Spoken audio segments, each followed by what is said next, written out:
Welcome to Via the Grapevine, proudly brought to you by Tony DaCosta of Liquor City, Claremont, and offering you the chance to learn more about wine, the masters behind them, and even which wines to collect.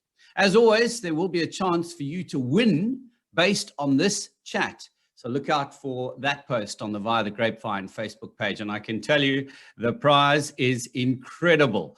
Today, we head to a farm on Stellenbosch's Polkadry Hills. That is a multifaceted wine and hospitality business, started back in 1989, a business that set out to become one of the best Shiraz producers in South Africa. Saxenburg Wine Farm is certainly synonymous with success, and winemaker Dirk van Zyl joins me today to share about his maiden white wine vintages. People might be wondering, Dirk, why are we not talking about the Shiraz? But it's because there's a lot of exciting things happening for you. No, definitely. I think, it's like you've said, Saxenburg is synonymous with success and Syrah, especially, or Shiraz. But, our location on the Polkadry Hills makes it such a special property. And we've got such diverse terroir. We're about 14 or 15 Ks from False Bay and only about 20 Ks from Table Bay as well. So we've really got the ocean front from both sides, and the cooler conditions because of that makes it perfect for whites as well. We've got lots of granitic soils, so it really gives a sense of freshness and minerality to our white wines. And that's why we're so excited about the launch of these whites. I mean, Saxenburg will always focus on Syrah and Shiraz. That will always be the main focus, but it doesn't mean that's the only thing we can do.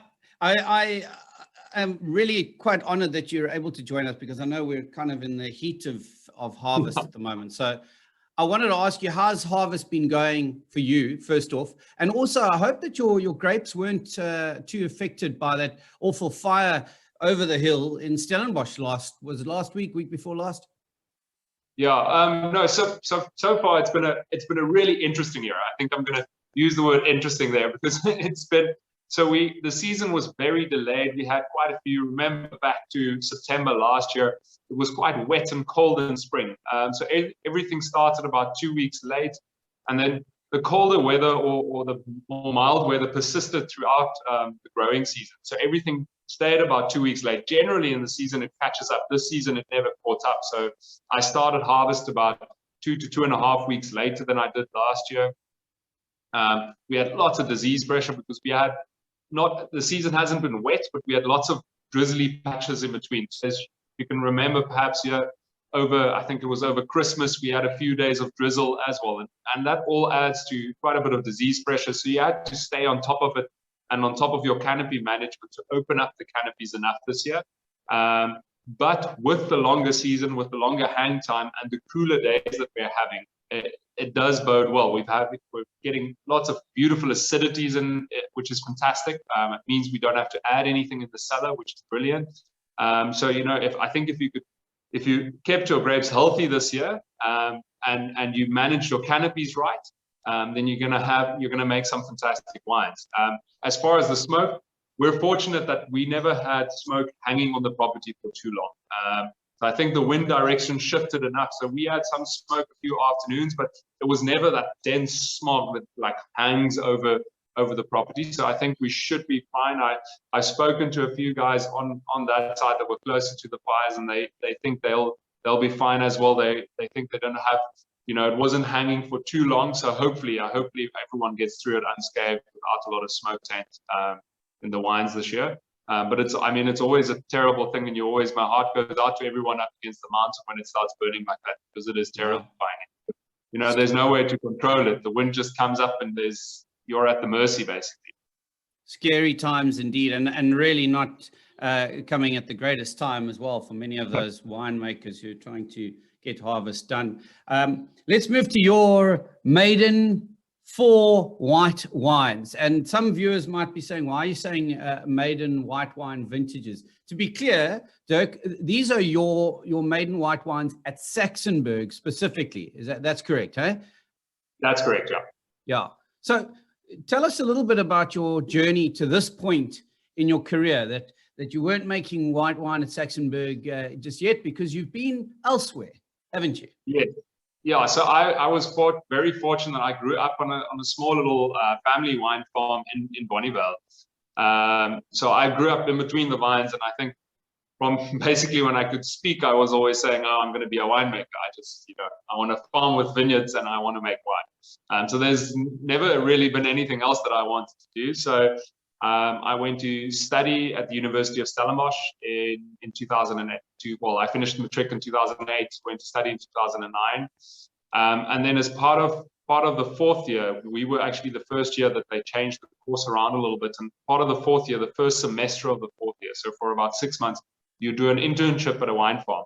I was fortunate enough to do my internship at Dirk van Zyl in Stellenbosch. They were just nominated. Well, last year they were the Platters Winery of the Year, so it's certainly a fantastic winery. Must be because of your work there, hey Dirk, some influence. Definitely, the groundwork, the foundation that I laid there. I'm good mates with all of them, so they'll understand. I'll understand the joke. But yeah, so I did my internship there, then went to finish my degree, and then they offered me a permanent position as assistant winemaker, but with my biggest role actually being managing vineyards. So they had at that stage about 30 growers all over the Western Cape, literally up from Koekenaap on the West Coast down all the way to Stanford. So I managed all 30 growers. So that entailed going into every vineyard at least once a month, sometimes twice a month, and then advising on. And basically, I was the link between the cellar and the vineyard. So to see, this is what we're getting in the cellar, this is what we're getting wine style, the wine, and this is where we want to get it to, and how do we interpret that in the vineyard? How do we change our vineyard practices to match what we get from what we need from the wine? So that was a fantastic learning curve. I did. And then in the middle of 2016, I went to the States for about 6 months, or 7 months actually. Came back, did another harvest at Kleine Zalze, and then moved on to the Morganzon, which is basically just across the fence from Saxenburg, just in the Stellenbosch Kluwer Valley. And so I did two harvests there, or 2 vintages there, as the junior winemaker there with Carl van der Merwe. So learned a lot. It was a completely different way of doing things, a lot of natural ferments and all of that. So it really gave me quite a diverse range of vineyards that I've worked with and ways of looking at making wine. And then the opportunity at Saxenburg presented itself late in 2019. So I started here in December. It was a mad rush that month and a half before harvest, 2020 harvest, to get to know the vineyards, to get to know the site and how best to interpret that. But yeah, so the 2020 is coming out now as my first of my maiden vintage at Saxenburg. And superb wines they are as well. Let's get into these white wines. I've got virtual imagery, so it's sometimes a little challenging. There we go. Yes. That's the first one there, the Winemaker's Blend 2020. You obviously, as we've mentioned, Saxenburg has established itself and established its pedigree really in producing red wines. But you've obviously seen potential in the terroir for some first-class white wine. Yeah, definitely. Like I alluded to in the beginning of our chat, we sit on a really special spot on the Polkadot Hills. So we sit right. We cover a large part of the hills. So we've got slopes from south facing and then all the way around to north facing. So the only slope that we don't really have a lot of on the farm is east facing slopes. But that really gives us quite a range of terroir. And then the unique thing, as I said earlier as well, is that we've got false bay, but also table bay. We've got direct line of sight to both those bays. And in winemaking, you'll often hear about the ocean breezes and the maritime climates and all of that, but it really is like an air conditioner coming off, the wind coming off of the sea, and it just cools the property down quite a lot. And you need those cooler conditions. It's brilliant for the whites. We've also got a wide range of elevation on the farm. So at the bottom, if you turn into our gate, at the bottom on the Polkadot Road, that's at about 90 to 100 meters above sea level. You get to the top of the property, it's above 280 meters above sea level. Now that's quite a range in in elevation, that gives quite a range in temperature as well. The higher you go, obviously, the cooler it is, and the more exposed you are to the wind and to those cooling breezes. And then we've got lots of decomposed granite on the soil, and you probably, if you've tasted those white wines, there's a sense of minerality in all of them, which is really special and something that, as a winemaker, there's lots that I can work with there. So that's why it's such an incredible property. And are you growing all of the grapes that are in this particular blend? So the Chenin Blanc, the Chardonnay, the Semillon, and the Sauvignon Blanc, all grown on the farm. You're not bringing any one of those in? Yeah, everything. So everything we do is estate grown. So we only work with our own fruit. So that gives me control, from the get-go, from how we prune the vineyards to how we manage it. Everything that goes into it there is controlled by us. And that Winemaker's blend is the special project that we did. And we'll talk about our wine club case in a bit. But so this is just a reflection of Saxenburg. Those are all four varieties that we have, white varieties that we have on the farm. So this is a reflection of everything Saxenburg has, basically. And I wanted to ask you, is this Winemaker's blend in particular part of the greater diversification strategy at Saxenburg, or will these wines remain solely for the wine club members? So the idea behind those wines are, firstly, we realized last year with the mess that was 2020, how important our direct to consumer sales or direct customers are. And how important it is to build up relationships with customers, not just, sell wine off a shelf or in a restaurant, but actually building, we really put a lot of effort into doing webinars and reaching out to our customers and saying, listen, what info do you need? What do you want to know? What do you, how can we build? This is not a relationship of just us putting out wine and hopefully you like them. It's about, how can we make this a synergy almost? And then Vincent and I chatted quite a bit about doing something special. We've got this wine club and we really wanted to make it unique and special. And with that, we thought, listen, let's do. I like experimenting in the cellar. So I've always got a few random barrels that are made differently to the rest of our more commercial wines. So I said, listen, if this turns out special, if we find some of these barrels are really unique, then let's put something together, and those are just solely bottled for the wine club. So this Winemaker's blend is a case in point.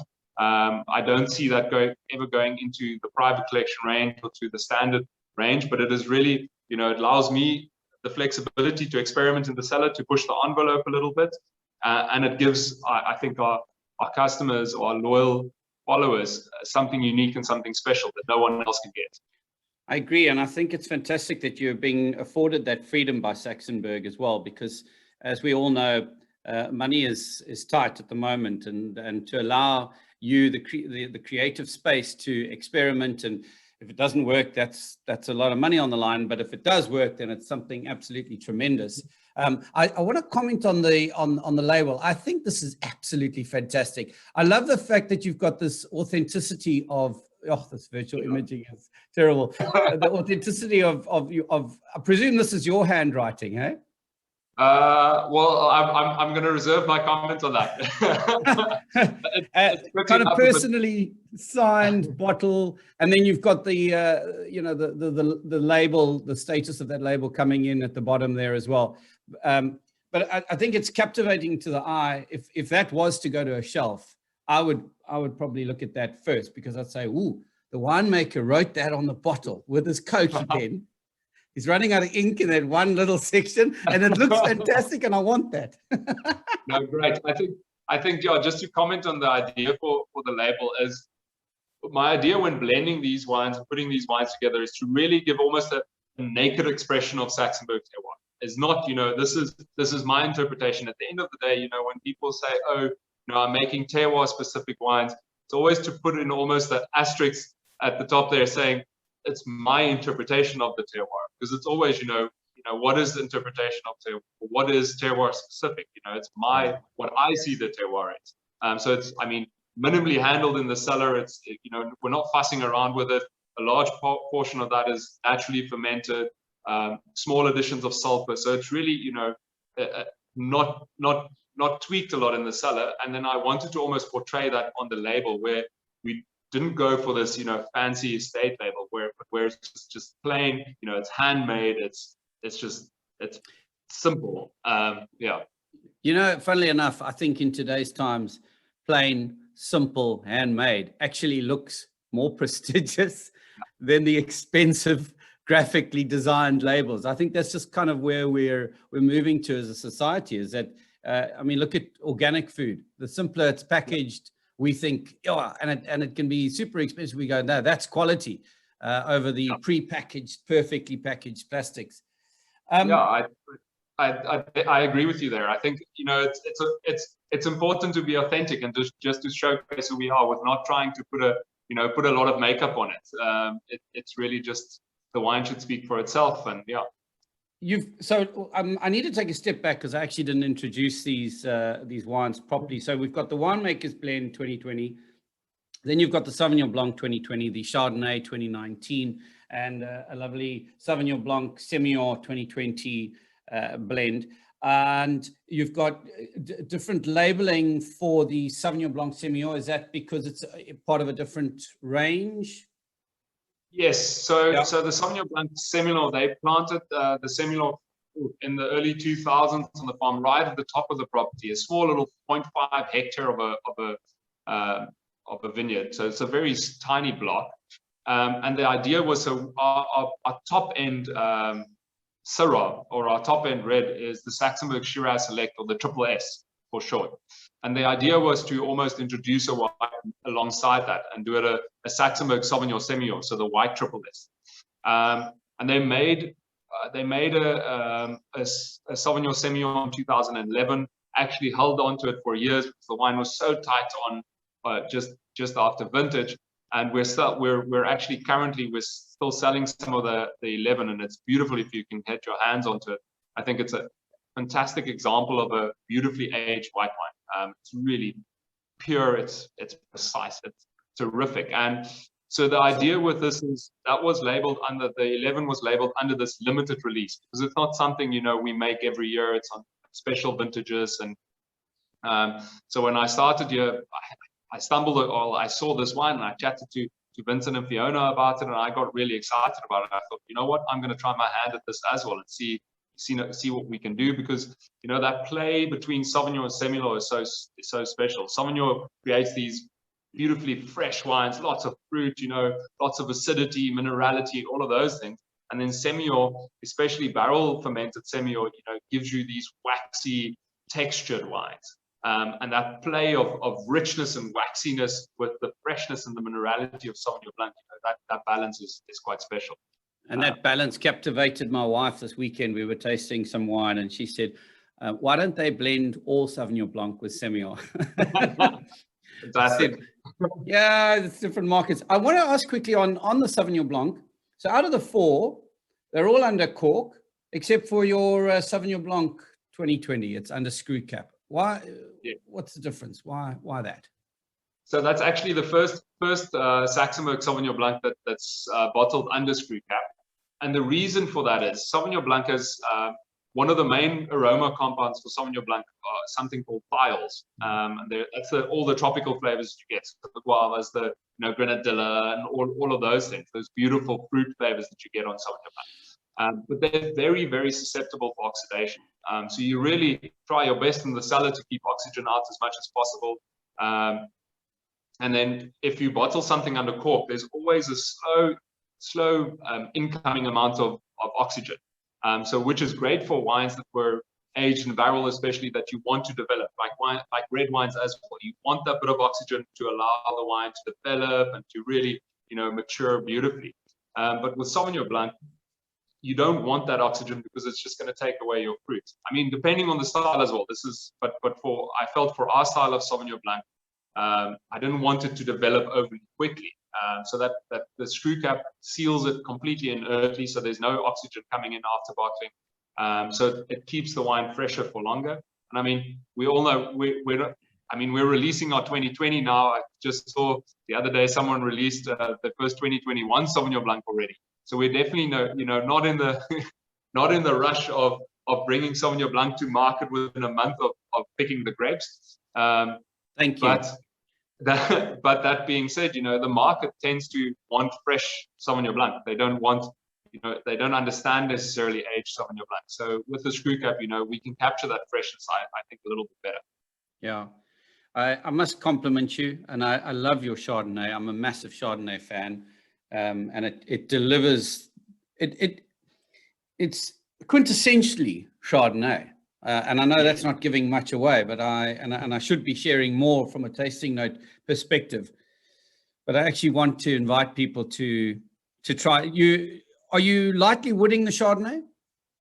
Yeah, so this firstly, I must give the kudos for that wine to Edwin Grace, the winemaker that was here before me. So he made the wine. I just put the wine together. I blended, selected the barrels, and put them together. So, I mean, I was fortunate that he made a fantastic Chardonnay in 90 for me to work with.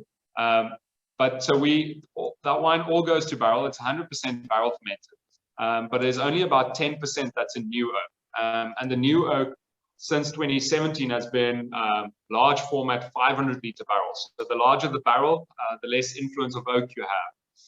And we've also gone, it's 100% French oak, and it's all lighter or blonder toasting. So the more toasting, the heavier the barrel is toasted on the inside, the more you get those, toasted aromas, those vanilla and caramel notes and all of that. So we go for lighter toasting, and the idea with the wine, with the oak, is really just to, play a complementary role to the fruit of the wine. It's not to mask anything. We still want to be, showcase our terroir. I don't want to showcase a forest in France. If I put everything in new barrels and heavily toasted, then you would taste a forest in France. But that's not what I want to showcase. I want to showcase Saxenburg. So the oak is really just there to, bring in texture for a large part, and then just to complement and fill the gaps, basically. I love how there's kind of peach that comes through initially, and then in the background you get that hint of butterscotch, which tells you that there could be some wooding, and it's not automatically coming through as a barrel fermented Chardonnay, which I think will delight a large part of the market, because I love wooded Chardonnay, unwooded Chardonnay, but I know there's a large percentage of people that despise wooded Chardonnay, sadly. So I think this could actually captivate them, because it's ever so slightly there. But it appeals to someone like me who loves it wooded. Yeah. No, great, thank you. I think for me, winemaking, it's all about balance, and that's important on all of those wines, is to bring in balance. And balance is between acidity and richness, between fruit and oak, and all of these characters.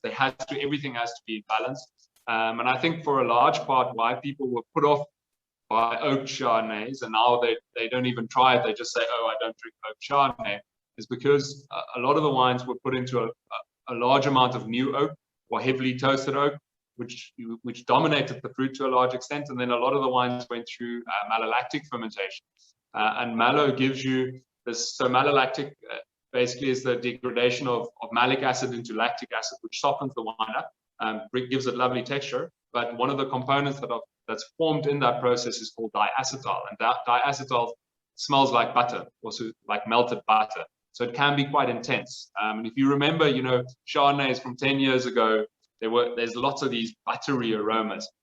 And so there was a big movement against that. So I still do a large percentage of mallow on my Chardonnay, but the big trick there is not to sulfur up immediately after malolactic, because that's when you have the peak of diacetyl.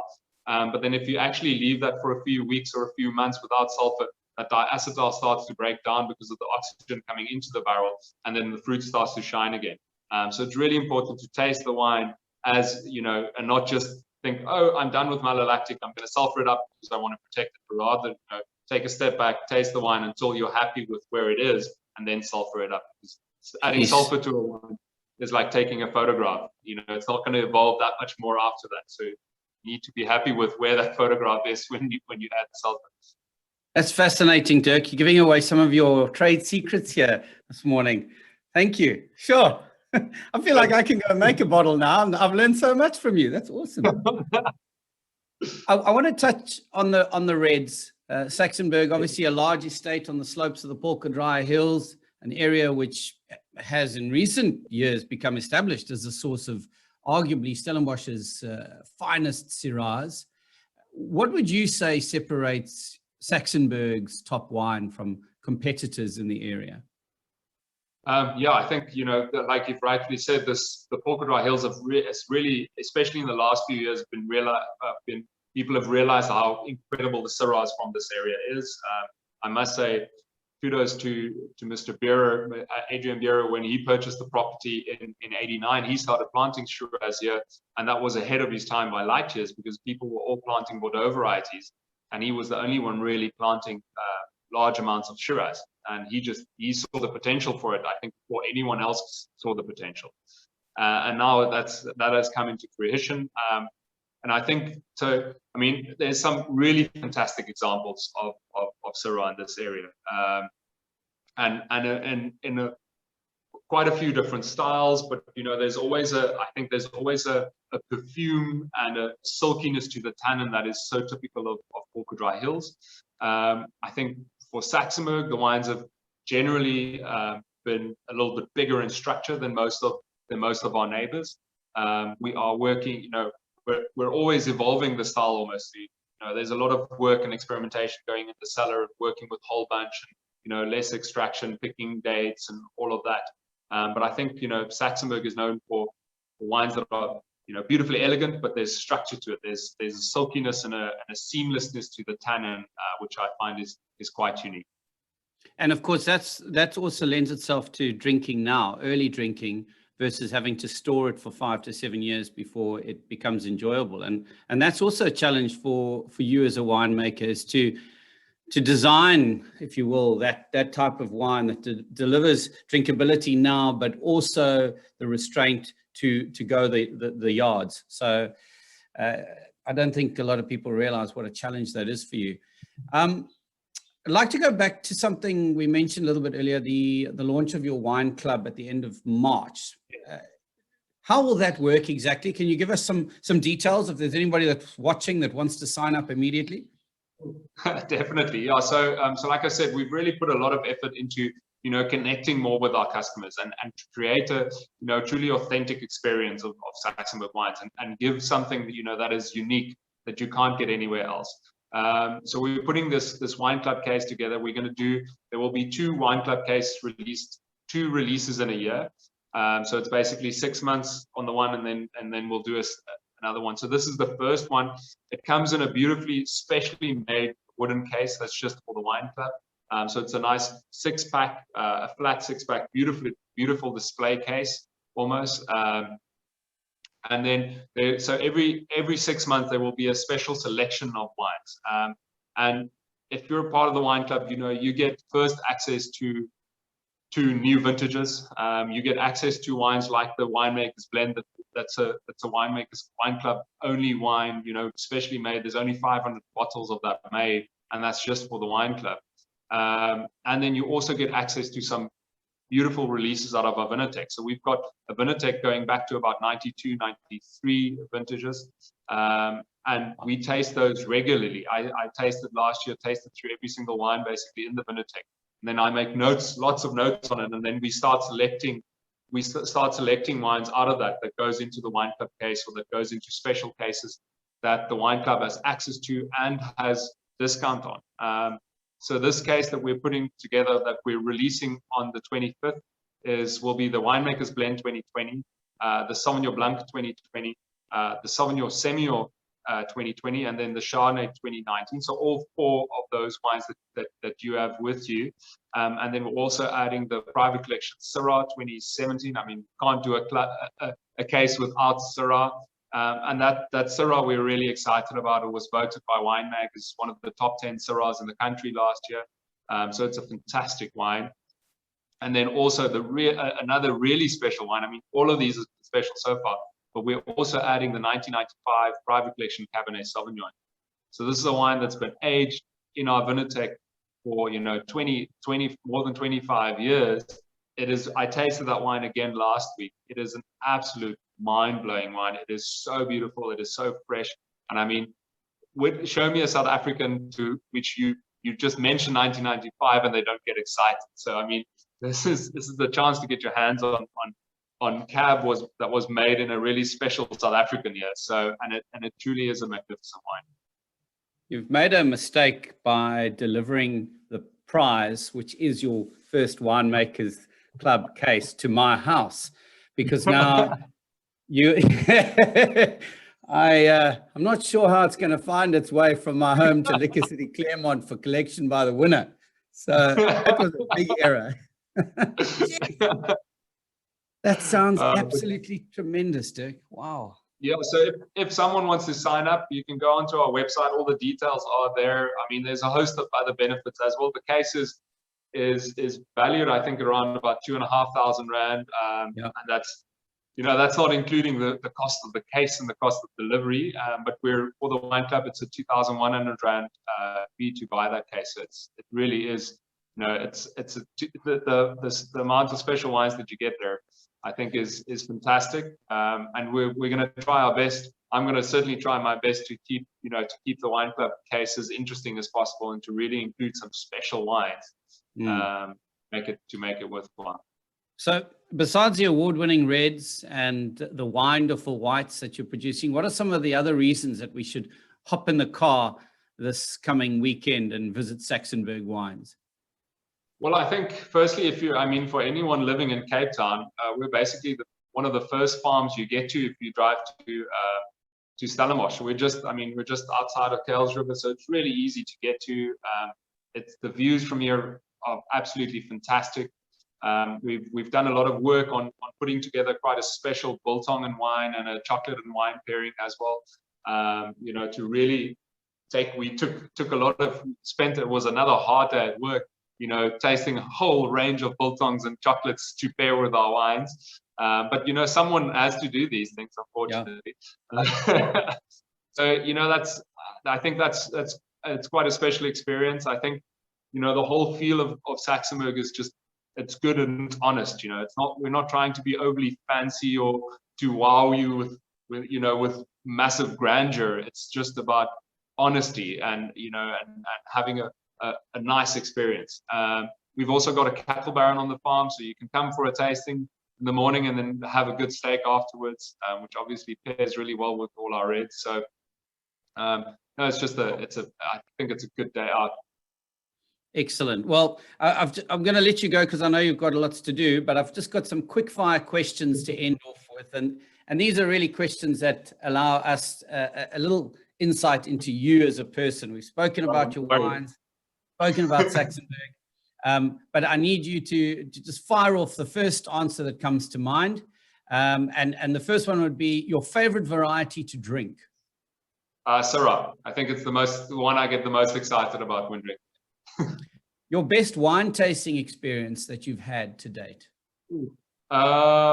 Tasting, I was at a Cape Winemakers Guild tasting about 2 or 3 years ago at Glen Elly, and we tasted a vertical of Chateau Pichon, and I sat at the table with Lady May explaining a 6-wine vertical of Chateau Pichon, and it is just mind-blowing. It is incredible. Wow. Sure. If a movie was made of your life, what genre would it be, and who would play you? I think my wife would say a romantic comedy, and she's much smarter than I am, so let's keep to that. And then someone with dark hair and a dark complexion, so maybe Rami Malek.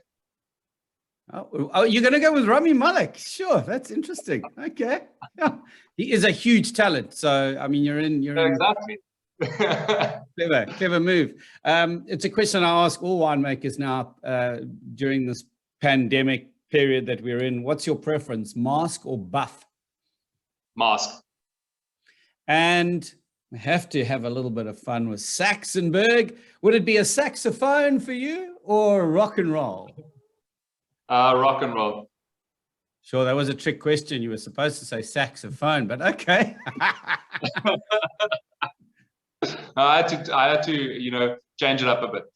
Excellent. Well, Dirk, thank you for your time this morning. It's been wonderful chatting with you, and we wish you all the best of many, many years of success at the farm and at the estate. And I look forward to coming through sometime and meeting you in person.